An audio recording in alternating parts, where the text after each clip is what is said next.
Afternoon, everyone. There we are.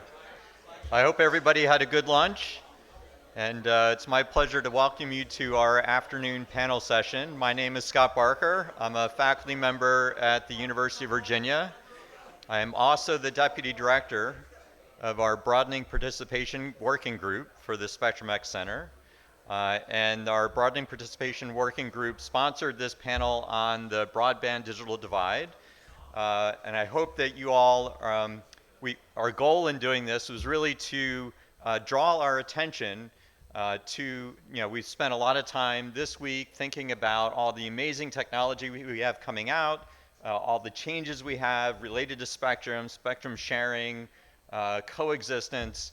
But this afternoon, we want to spend a little bit of time thinking about, well, who else is not being included in this amazing expansion of technology? Where is this divide? What does it look like? And what can we do about it? So we've got a great panel assembled for you this afternoon. And I'm going to turn it over to our panel moderator, Professor Monisha Ghosh from the University of Notre Dame, who is an expert in her own right. And without any further ado, Monisha.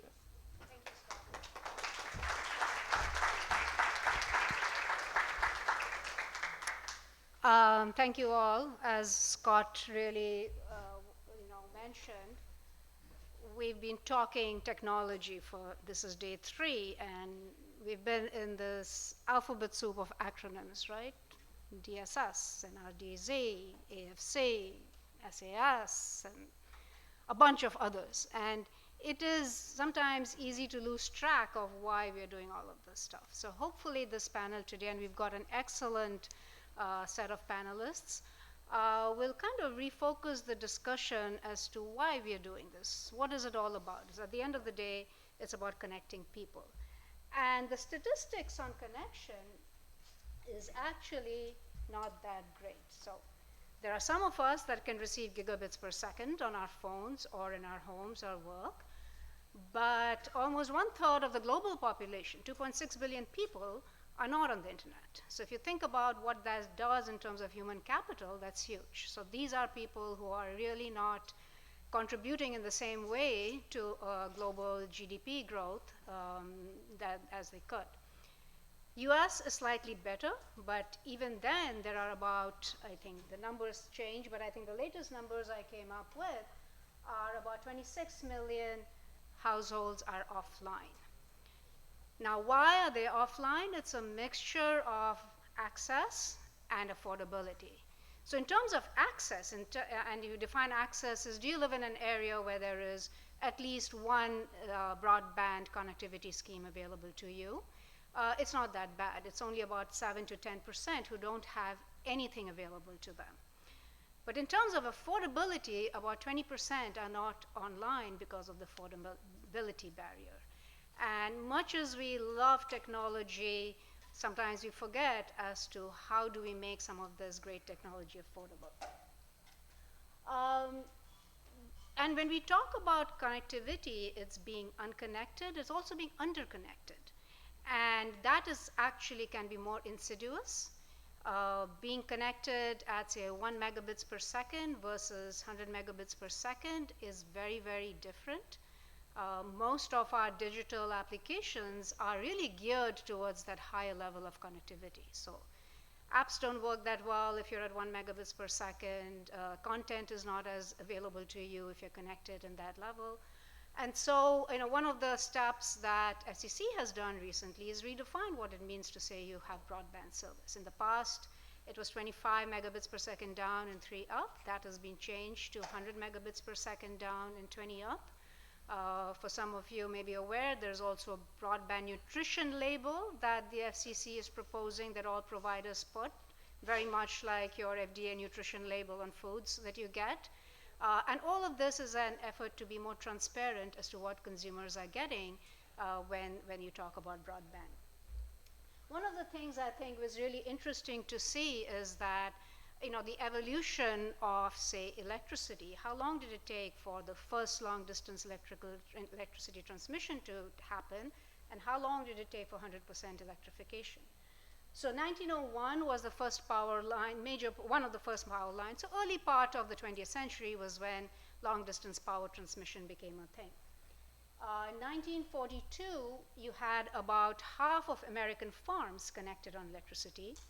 By 1952, almost every farm had electricity. So 50 years from no electricity to almost full electricity. It's not totally a fair comparison, but if you look at connectivity, it's a pretty different picture. So 1971 was when Aloha Net came about, so you can say that was the dawn of electricity, maybe. It's a similar concept. We could do wireless transmission, we had internet happening. We're about 50 years past that thing, and we're nowhere near 100% connectivity. So we still have a ways to go. Part of it is just the realization that internet is not a nice to have anymore. It's a must have, reinforced by what everyone went through the pandemic. And so there are many programs in place. On the access side, you have NTIA's BEAD program, Broadband Equity, Access, and Deployment, which has actually put out $42 billion to the states to roll out, to get fiber out as much as possible. On the affordability side, you have programs like the Affordability Connectivity Program, ACP, that the FCC put out, which is unfortunately run out of funding. There are bills in Congress right now pending to re-up that funding so people who were basically given a subsidy to get on the internet can continue to do so. So there's a mix of technology and policy awareness, all of that needs to come together for us to solve this, and I hope we can have a nice discussion on these matters today. We have 4 panelists. I've told them they can sit there because otherwise the slides are not visible to the other panelists, and I'll introduce them as they come up. Our first speaker is Professor Asuhutosh Dutta, that many of you know already. He is a senior scientist and 5G chief strategist at Johns Hopkins. He is also a fellow of the IEEE, senior member of ACM. And long bio, Asuhutosh is very, very active in the IEEE community. But what he's going to talk about is his leadership in really doing something in the connecting the unconnected space. Asuhutosh, over to you.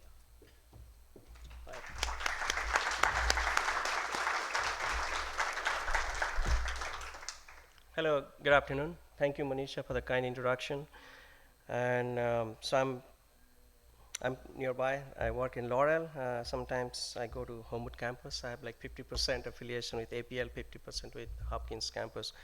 So this is a topic very close to my heart, and I see Eric over here in the CQR conference. Eric, I think 2 years back, we had a track on this, right? And Monisha, to her credit, she also in the advisory board for our CTU working group, Connecting the Unconnected, along with Vinsurf and Deep Mehdi and few others from other organizations. So this is something we need to solve together. We cannot do it alone. And so the IEEE Future Network, we started about 7 years back. It just graduated and became a technical community. So we started this, and I should also acknowledge my co-chair, Dr. Sudhir Dikit. He's also a fellow of Basic Internet Foundation. So we started this about four years back, about 5 years back. But last 3 years, this is the 4th year, we have been doing something called Connecting CTU Challenge. As Monisha said, we have technology, we have a lot of research, but we have to see how it gets implemented, right? That's where the theory meets the practice. So we need to see what are the ingredients. So IEEE can be a catalyst along with lots of activities going on around the world, right? So that's where we started. So then we started looking, I still remember in Vancouver IEEE board meeting, we started this concept. How does IEEE can contribute to a certain extent? And some of the things Monisha said you might see here. So the digital divide threatens our society in many, many ways. And people are growing up, kids nowadays, many of them have access to the internet, but many of them do not, right? And education is important to have internet connectivity. You all probably know Vinsurf and Bob Kahn. they got the IEEE Medal of Honor last 2 years. Bob Kahn got it this year, and Binsep got last year. So I was in the IEEE Awards meeting last 2 weeks back. It's so amazing to see these two great stalwarts getting this award. But at the same time, they also think that still needs to be done. So we all have to have responsibility. So I'll go through a few slides and talk about the CTU challenge, how it is helping. I know I got about 10 minutes, so I'll finish it up. So some of the things like huge cost for society, not sufficient digital skills. So future development, many of us are faculty, professors here. And we have a high school senior as a panel member. I'm so thrilled to see that. Not contributing to the labor market, obviously, we have to see how they are utilizing the internet skills, hampering innovation, no purchasing power. I think Monisha talked about it, no ability to adopt innovation. So it's like you have to think ahead, right? That's where folks like us here should innovate. Urban digital divide, I think Monisha said a little bit about that. We spoke a lot about in the CQR conference where, let's say in Manhattan, right? There is access is there, but a lot of people still cannot afford to have it, or maybe they just don't know. So we have to think about that. Most recently, we started talking about gender digital divide. So many places there are technology. Let's say there is an iPhone in a house of 4 people, and father and son get the priority, and the mother and sister do not, right? So those kind of things. So we USID gave us like $100,000 last year to IEEE to have a competition just to address that gender digital divide. So internet had the ability to dismantle the divide. Internet failed miserably. Divide is bigger than ever, right? So we have a responsibility. So United Nations, as you will know, it has a goal sustainability targets even for 2030. Just to also mention, NextG Alliance has a sustainability working group. So I'm just talking about IEEE. There are many, many other societies and SDOs, they are looking at it. So if you look at these 17 goals they have, and if we can try some of those in terms of internet connectivity, that's a good thing.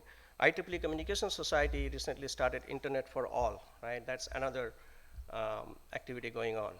Humanitarian Technology Board is trying to collect all these initiatives under its board to see how we are really taking care of the internet aspects and making sure. So if you see these 17 things, underlying infrastructure is very important. That can help take care of some of these goals, right? So that's what we are focusing today. All right.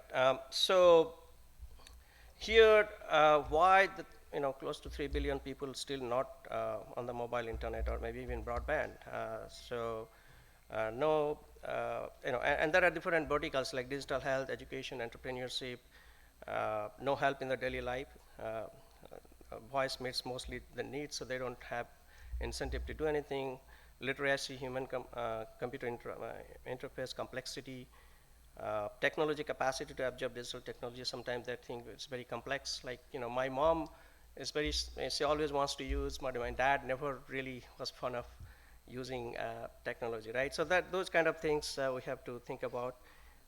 Upgrade, coverage, throughput, content in local languages, that is sometimes a bar.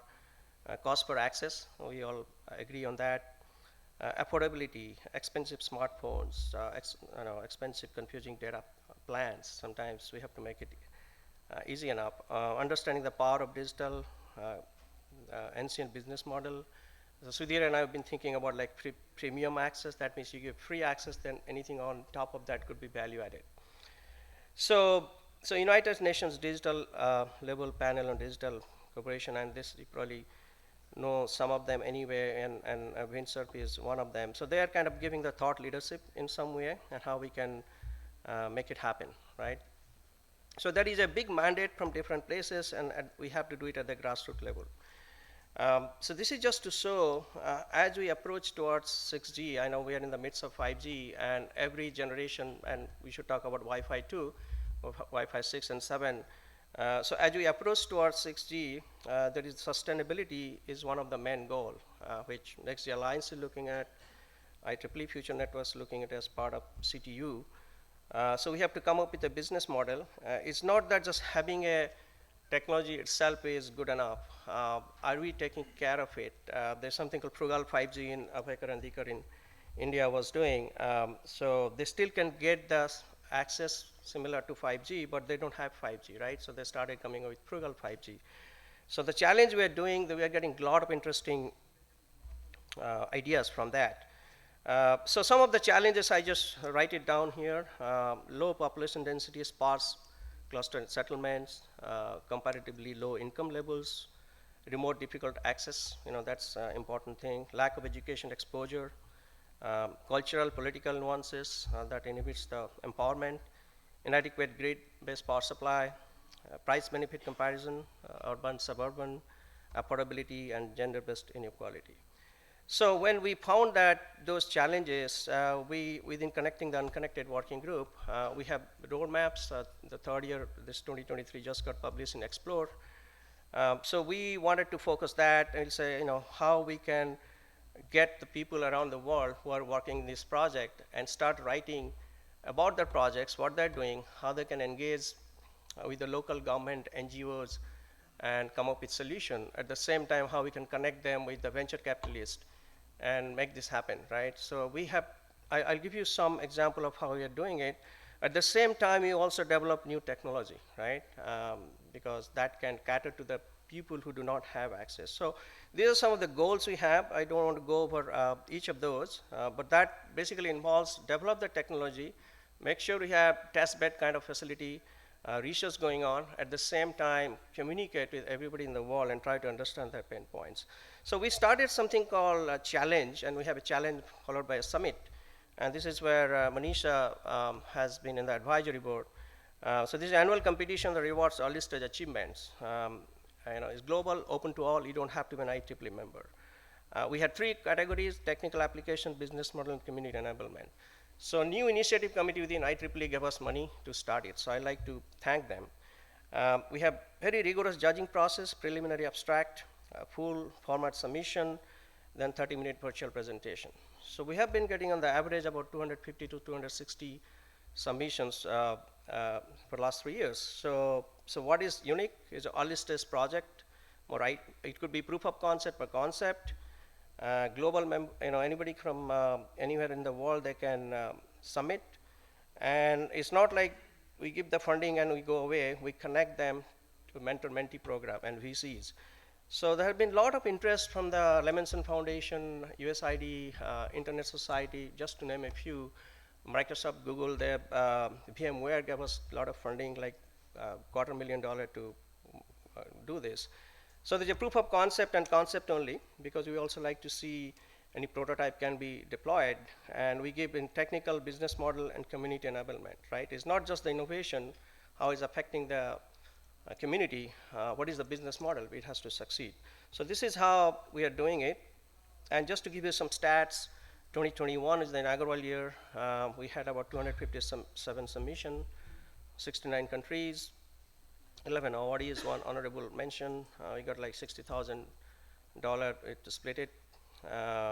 Then 2022, we got 226 submissions, 43 countries, and 13 awardees, 3 honorable mentions. So this got a lot of popularity. And 2023, we got close to 300 submissions. And as you can see, eventually from 296 submissions, we got 14 technical prize winners. And our prize pool also increased because we got money from USID. Lemonson Foundation gave us money, $40,000, to see how we can implement, come up with a planning grant, right? And certain countries.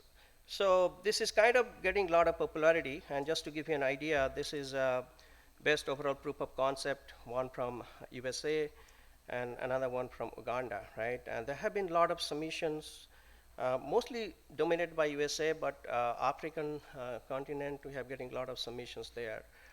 And then we connect them, and they get additional funding, and they implement that, right? I'll finish in 2 minutes, Monisha. So I wanted to give a overall umbrella picture here. IEEE Future Networks, so we're talking about ecosystem. These are different roadmaps. We are working on 5-year, 10-year from now, how things are going to look like. So the 3rd edition got published just a few days back in Explore. And one of them is the CTU, the Connecting the Unconnected. So if you get access to the Future Networks Roadmap Working Group, you can get access to that. At the same time, I know NSF has built a wonderful power test beds. So IEEE, this is a recent addition, I'm one of the co-chair. We thought it is important to have a test bed where people from around the world, academics, research labs, they can get access and try to do some proof of concept, right? Do testing. So this is up and running, and if you want to get access to it, please let me know. This is a way to get your ideas and make a proof of concept. Last slide, there is call for challenge is open, 5th June 2024. Please submit your ideas. Some of the roadmap documents for the last 3 years are there in the website. This is our contact number. Sudhir and I are the co-chairs right now. But if you want to get an overall idea about future networks, you can visit our website and get access to all those 15 roadmap. I think I'll leave it there. Thank you. Thank you so much.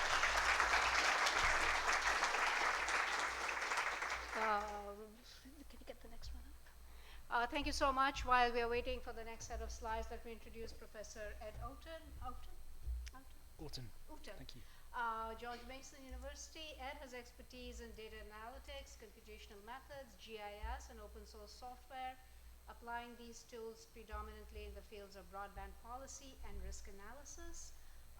And his full bio is on the website, and I won't read it. I will just say that Ed is also going to be on a Radio Shop chat on June 5th, where he's going to talk about a related but different piece of work, where he talks about where we are in wireless networks.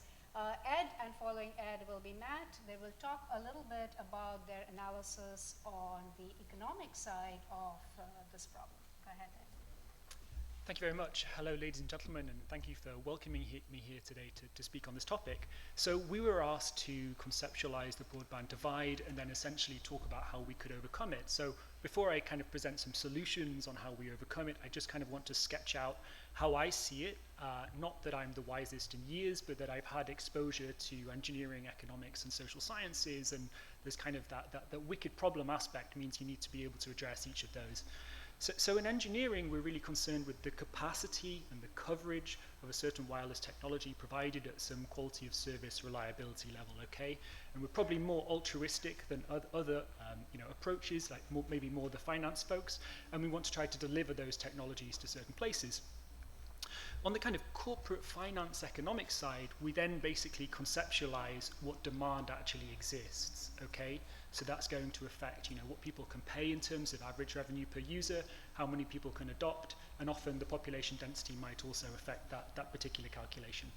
And then we have the costs of the engineered technologies that we want to deploy, as well as the passive kind of non-electronic infrastructure aspects as well. So all of that kind of has to go into a calculation, and this is usually done by mobile network operators or other service deployment operators, and they use different metrics, net present value, internal rate of return, return on investment, etc. And they're going to be very much focused in the large corporates on things like maximizing shareholder value, okay? And that's basically where we end up with market failure, right, okay? Some places don't generate enough revenue for us to deploy that technology, and therefore we don't get the technology there. And that's where policy and regulatory efforts start to come in on the universal broadband side, okay? And then the third aspect, which I think is really important, but which often maybe those of us on the modeling and simulation side kind of neglect a bit, is on the social science aspects, okay? We might overlook why people don't adopt, or do adopt, for example. And I think that there's important stuff there, for example, because it affects how we parameterize our models, and it affects how we validate our models, okay? And anyone doing that work where you basically bring the engineering and the economics together to talk about societal impact needs to kind of recognize those key aspects, okay? So maybe we don't always do that bit quite so well. But yeah, I see this digital divide as consisting of, the engineering, the economics, and the social science aspect. So let me talk about what we can do about that, okay? So most of my research agenda over the past 5 or 10 years has focused on developing data analytics to actually provide better tools and methodologies for analyzing the digital divide, okay? So my conjecture is that if we're better at analyzing it, then we can improve decisions, okay?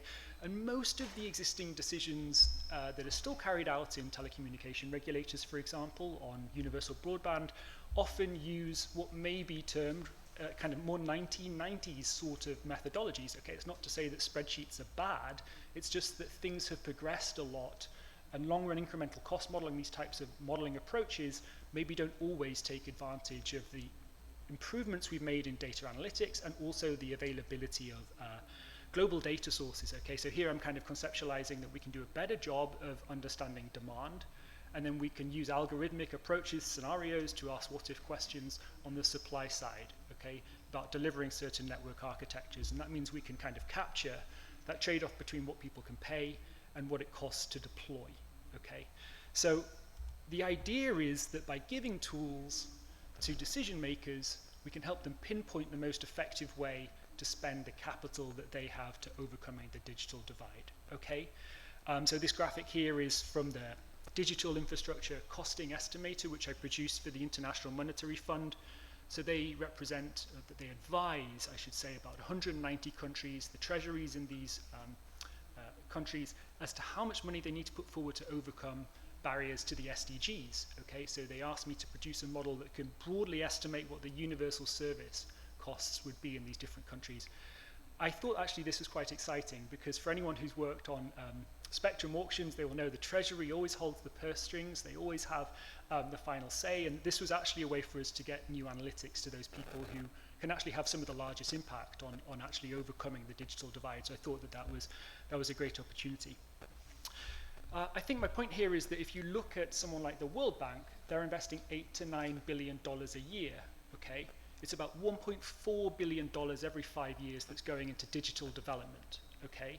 So now even if our models only get a 1 to 2% efficiency improvement on the way that that capital is spent, it's still tens of millions of dollars that we have to invest into the actual objective, right? Which is overcoming the digital divide.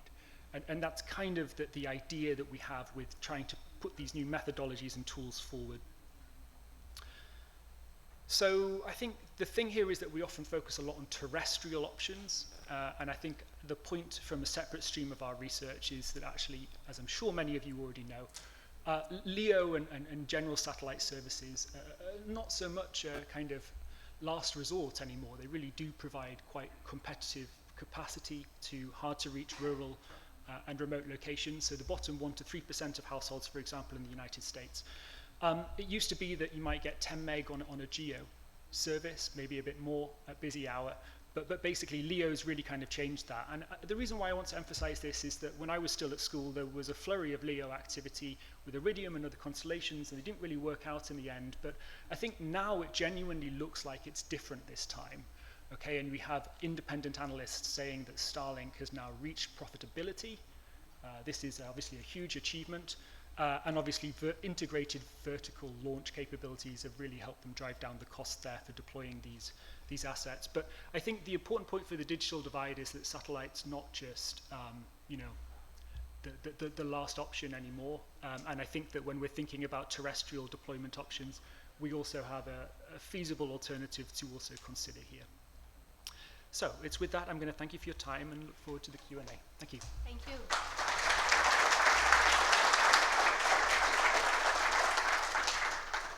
Our next speaker is Matthew Sprintson, and for those in the audience who think that name strikes a bell, your instincts are right.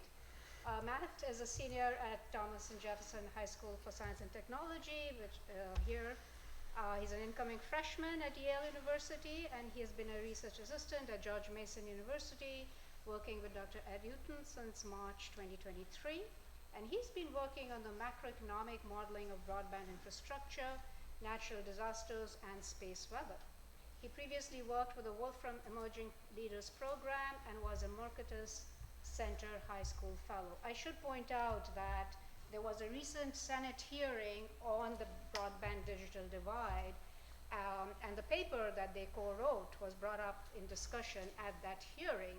So clearly the work that they've done has had an impact at the very highest levels when it comes into the notice of policymakers, and they debated in the Senate hearing. Very glad to have you, Matt. Over to you. Thank you so much for having me. Thank you again to Dr. Oughton and Dr. Ghosh for supporting me through this entire process. It's an honor to be here speaking to you guys about a topic that I'm that I enjoy and I think would be useful. To provide a kind of how did we get here, last summer I was looking for research opportunities in the economic sphere. I was in contact with Dr. William Lair at MIT, and he put me in contact with Dr. Oughton for a potential research internship. I think Dr. Oughton actually initially said no, but we were persistent. And we spent the summer working on this paper, analyzing the macroeconomic effects of several broadband investment programs and subsidy programs through the bipartisan infrastructure law of 2021. So I think that's why we're here today. So to begin, we started by analyzing the relative and absolute statistics revolving around broadband spending and investment. So that gave us these maps, which I think are interesting because if you look at the specific programs, and I'll go into a bit more depth about what those are. So we have the Broadband Equity Access and Deployment Program, which is a direct investment from the government to states to lay wireline broadband and several other investment strategies, working in partnership with several broadband providers and other field leaders to provide broadband to the unconnected.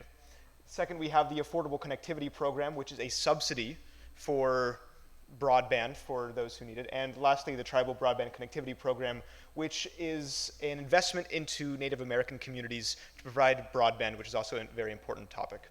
So if you look at the absolute statistics, which are here to the left, we see that a lot of money is going to California, Texas, Michigan, which doesn't give us a lot of information because a lot of people live there. That's all that really tells us. So when we normalize for the number of for the amount of people in those states, the unconnected households and the connected households, we see that there is a lot of, we see that Montana, Wyoming, West Virginia, Vermont, and Alaska are getting a lot of this BEAD funding. Alaska specifically is interesting because they're getting about 2 to 3 times more than even the other second, third, or fourth states in this ranking. They're getting about $38.8 thousand per unconnected home, which is interesting because it connects with something Dr. Oughton mentioned in his last presentation about LEO models. So this was brought up in the Senate hearing about whether that is, in fact, a very efficient way to provide broadband for those homes. When looking at the ACP enrollment, we see that it's states like New Mexico, Louisiana, Ohio, and Kentucky, which are actually leaders in this region of getting people connected to ACP. So with that, we went on to actually use a input-output model to determine what the macroeconomic effects of these programs were. So as you can see here, we have split up the economic effects by industry, and a input-output model, essentially for the uninitiated, is a representation of how final demand changes affect initial spending and GDP output. So if you get a lot of econometric data altogether about how these inter-industry linkages affect each other. So say you're analyzing the shoe industry. The shoe industry relies on leather, on other input goods like metals, on factory machines, on healthcare for workers, and you can create a system of linear equations which determines the output of a sector in correlation with its inputs. And then you can augment that matrix and turn it into a representation of how the final good times this matrix equals the new GDP output for every industry. So that's what you're seeing to the left here. And programs like BEAD and the TBCP are modeled in blue. Those are the downstream effects. Those actually use a different kind of modeling called Ghosh modeling, which is very, very similar to the Teef input-output modeling, but it relates the value added rather than the final input. That's all that's important there. Whereas the ACP is modeled in light blue, as you can see, which the difference between upstream investment and downstream investment relates on changes of availability. So if you are an industry that heavily relies on broadband, having more broadband available will be a helpful input in your production and will change the amount of output that you're making. Whereas upstream are industries which broadband relies on. So an increased demand in broadband will lead to increased demand in a lot of other factors. You see arts, I think, has an information, political, and professional, scientific, and technical services has a significant impact there. So the BEAD, we projected to have a $84.8 billion impact in comparison to the $42.5 billion investment. The ACP I would take with a grain of salt here. The amount that was put in there was about $14.2 billion. And this was actually mentioned in the Senate hearing. They mentioned that the amount of output that the ACP will have is about 4 times more than was put into it. However, this number is looking not only at the investment, but also about the additional spending that that investment turns up. So if you have a certain subsidy, there's going to be a lot of household spending that needs to make up for the amount of the price that was not covered wholly by the subsidy. So that's what that's predicting. The actual multiplier, which we define as if you input a certain amount of money into an investment, what is the constituent change in the GDP because of that input? So for the BEAD program, if you put $1 extra into the BEAD program, it'll make about $2 in GDP. Whereas ACP, it's a lot higher because it generates a lot of that additional household spending. The actual Keynesian multiplier of the program itself is much more reasonable at about 2.45. But that's, of course, not reflected here. Again, it was mentioned in the Senate hearing, which generated a lot of interest about this modeling, but we are currently working on ways to improve these numbers. This is still a white paper, of course. We're working on more computer generalized equilibrium models and dynamic interoperability models that will hopefully give us a better picture of how the economy responds to these investments. Static I/O infrastructure modeling is not very good at representing the long-term effects because it doesn't incorporate any of these recovery effects or behavioral changes or price changes or ways to analyze the change of price of broadband. So that's what we're looking at in the future, hopefully when we get this out. Next, we can use this I/O infrastructure to look at the changes in the supply chain. And this is really what I/O infrastructure does for us. It's very good at letting us see which industries are the most impacted. So we've separated the types of investment at the top and bottom. You can see the household investment is about, we estimated it to be about $14.9 billion on top of the Affordable Connectivity Program already, $14.2 billion investment. And you can see that manufacturing has about $7 billion of growth. And a useful demonstration of the upstream and downstream effects is this retail trade center, which has a lot of its impact from the downstream, because retail trade depends a lot on broadband infrastructure. So having more people connected to broadband will eventually mean more trade because more people have access to those digital markets, which is interesting, at least. And you can see the reverberating effects of the money going into the system and how that flows through the economy and ripples through these additional economic sectors. So lastly, I was asked to reflect briefly on my experience as a high schooler going into economics research. Initially, I entered the project hoping to go into more of an economics and mathematics side. I think Dr. Oughton was excited to use some of these macroeconomic infrastructure tools to analyze things for his own work. So we were working on building the static I/O model. Currently, we're working on building other models, of course. I found it very, very rewarding and exciting. Of course, Dr. Oughton was very patient and gave me a lot of support in how to write a paper and how to go through a literature review and make interesting graphics and such. So I'm very sorry. No, I'm very grateful for all the support I received there, and I'm happy to answer any questions during the panel. So thank you so much.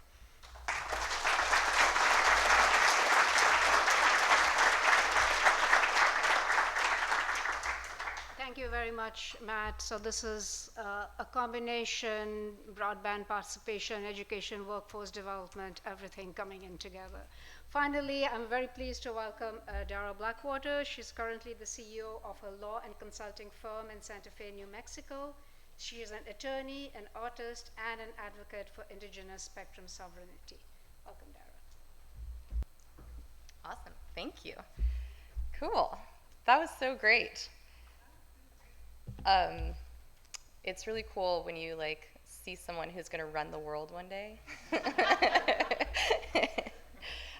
Cool. So as Monisha said, I am Darrah Blackwater. I am from Santa Fe, New Mexico, and I'm really excited to be here. Very, very honored that I was asked to be on this panel, and really excited to give this presentation today. I think this is going to be a little bit of a shift in energy from everything that we've been experiencing so far this week, and hopefully that will be welcome. And I'm going to talk about some art today. We're going to talk about a concept that might be completely new and foreign and different for your brain, so hopefully it's just like a nice little treat and a break from all the technical stuff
And so I was going to meetings all over on the Hill and at the White House and in Interior, and I was just learning about, infrastructure and access to capital and all these issues that create the digital divide on tribal lands.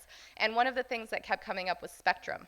I had absolutely no concept of what spectrum was or why it was important, but I just let curiosity kind of lead me in the right direction. And as I learned more about spectrum, I learned more about how my people and lots of indigenous people on this land have had a relationship with spectrum for thousands and thousands of years before the United States ever became a country. And when I say that, we're going to talk more about what that means. But I want that idea of the relationship to spectrum be the one thing you take out of this room today if you take anything out of the room. The relationship to spectrum for indigenous peoples looks very, very different than the technology and the economic theories and the technical conversations that we've been having. Yes, it's a big part of it in our modern world, and that's something that we're also learning about, and we're also, interested in advancing and playing with and experimenting with. That's all. We live in the modern era as well, but going back, we've had this relationship with electromagnetic waves and radiation for thousands and thousands of years. Indigenous people are scientists as well. They've been observing these things for a very, very long time. And so I just want to kind of plant that seed and that concept and idea in your mind today. And hopefully you can also follow curiosity to kind of figure out what that might mean for both the past, the future, and policy looking forward. So I just explained. So spectrum sovereignty is the idea that indigenous peoples should own the rights to all of the radio waves on their lands and to serve their people. That's not currently what our policy regime looks like under the Federal Communications Commission or NTIA or whomever. Obviously, the FCC has taken just kind of assumed ownership of spectrum on tribal lands. Tribes have access to some spectrum. There was a rural tribal priority window for tribes in 2020 that opened, and tribes were able to get access to the 2.5 gigahertz band. And that's a step in the right direction, but I always kind of say that it's like taking a cookie away and offering a crumb if your application passes. So it's not exactly the be-all, end-all for spectrum sovereignty or spectrum rights for tribes, but it was a good start and a step in the right direction. So when I talk about the relationship that indigenous peoples have to spectrum, these are some of the things that I'm talking about. So obviously we're very familiar, these slides are, I took a lot out because generally I start with what is spectrum. I don't have to do that in this room. I think you all have a pretty robust understanding of what spectrum is, how it behaves, how we can use it, all of the advanced uses that we can have and the ways we can share it. And so it's very cool to talk to a crowd that has that technical understanding. And so what I'm focusing on more is this indigenous idea of what it is and kind of bridging those worlds together. So where we can use spectrum for obviously anything wireless, the ways that indigenous people have thought about spectrum and observed and interacted with spectrum before is through things like lightning storms, things like sunlight, experiencing ceremony and prayer. Sun bearer is, Johanae is the god sun bearer in the Navajo cosmology, is the person the deity rather, who carries the sun across the sky for us every single day. So when we're talking about spectrum and sunlight and the origins of the universe, sun bearer is very, very important in Diné cosmology. Rainbows are also something that you see a lot, in our traditional art, in our sand paintings, I didn't put them up here, but in rock paintings, there's some really cool rock paintings in Utah that literally look like a Wi-Fi symbol, and they're very, very old. And so, yeah, these are things that I think about a lot and things that I really enjoy. These are two pieces of art. The one on the left is Hasode Narciso Abeta, who is from around Gallup, New Mexico. He was born in 1918. And I'm not sure exactly when the one on the left was painted. I would guess in the 60s or 70s. But that's just kind of one example of, some Navajo art by a Navajo artist who had these traditional Native beliefs and put some of those ideas and, traditional imagery into this painting. And as you can see, there's rainbow, there's elements of sun, and I think that this is depicting Turquoise Boy, who the legend is, I forget exactly how it goes, but essentially Sunbearer helped us get horses as one of the first most significant pieces of technology that the Dene were offered by Sunbearer. And then on the right, you have Alan Hauser herding sheep, which I love this so much. This is one of my favorite Alan Hauser paintings that I've ever seen. And we researched it earlier. In 1953, this was 4 years before Sputnik was launched. And so, I think it's a symbol of the sun, but just the fact that it looks like a satellite is like really super cool. I'm gonna try, so these are videos that I made. A lot of my work is just explaining spectrum to people who don't have a good understanding. And so these videos are ways that I tried to do that. So I'll show you the first one and then I'll explain the second one. Hopefully this works. I think they're both playing now. Now we can watch 6 of them. Let's just do this one. We'll skip the first one. Okay, so this is a video that is actually on display in the Smithsonian Museum of Natural History right now. There's an exhibit called Cell Phone Unseen Connections, and you can hop over the river and check that out. Thank you so much. In the video that's in the Smithsonian, they actually edited out part of it. There's a part where I say that spectrum is a treaty right, and that Native nations should have access to it under the treaties and the trust responsibility, which is a concept of federal Indian law that essentially means that the United States has a responsibility to provide education, housing, healthcare, and access to these things through broadband and spectrum, in my opinion, to Native nations. And they took that part out of it because it didn't pass legal. So it's in this, it's in this video, but when you go to the exhibit, it actually won't be. So you're getting an exclusive peek of it.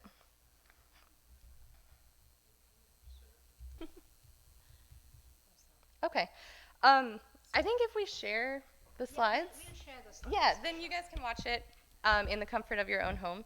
But that is pretty much it from me. You've got the gist, and I think we'll have lots more time for discussion. So I'm going to stop there, but thank you all so much. I appreciate it. Thank you so much.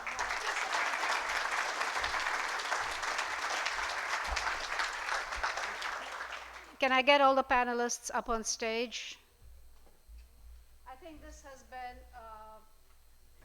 a really welcome break from all of the technology that we've been immersed in over the past 3 days to really jolt us out in our narrow worlds and see how economists look at spectrum, how people in our own country, USA, who are actually sovereign nations, what their notions of spectrum usage are. So we don't have a lot of time. This has been so fascinating. I didn't want to cut any of you off with what you were doing. I think, Asuhutosh, one of the questions I've always wondered, because I've been involved in CTU, is most of the things that we've seen are from outside the country. What are some of the main lessons you can draw from what you're seeing from people who are coming up with these innovative things in Uganda, and how can they be applied to rural USA, to the tribal nations? Is there anything that pops up in your mind that you think would be really useful to know? Sure. As I was telling, I mean, so far we have got almost maybe 600, maybe 700 unique challenges from around the world, right? And they come from different parts of the world. But if you look at United States, it is very big, right? And you can always see the environment that equivalent to some country in Africa or some parts of rural India. You can see that spread over United States, right? There are regions where we don't have any connectivity. There are regions which are completely rural. You gave example of the Navajo nations, right? I was actually there in this ECDHA conference. There was somebody from Navajo Nation faculty he was talking about.